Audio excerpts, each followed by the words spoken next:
আশা করি তোমরা সবাই ভালো আছো। আজকের এই ভিডিওতে তোমাদের সাথে কথা বলবো টাইমিং নিয়ে। অনেকে আমাকে প্রশ্ন করে যে স্যার আমি ফ্রিল্যান্সিং করব, বাট টাইমিংটা আমি কিভাবে মেনটেন করব। ফ্রিল্যান্সিং করার সময় আমাদের যে টাইমিংটা রাখতে হবে, এটা কিন্তু আমরা নর্মালি যেসব ওয়ার্ক করি, যেমন সকাল 9টা থেকে 5টা পর্যন্ত আমাদের অফিস টাইম থাকে, অথবা 6টা 7টা 8টা পর্যন্ত থাকে। তো এই যে টাইমিংটা আছে, এটার বাইরে কিন্তু আমাদেরকে কাজ করতে হবে।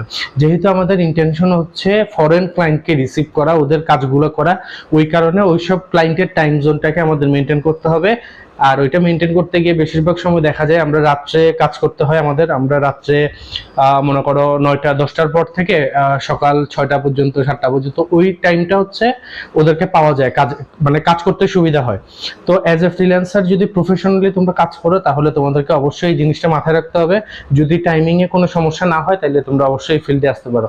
আশা করি তোমাদের এই জিনিসটা অনেক হেল্প করবে। আর যদি হেল্প করে, অবশ্যই লাইক কমেন্ট শেয়ার যা করার করো। টাটা।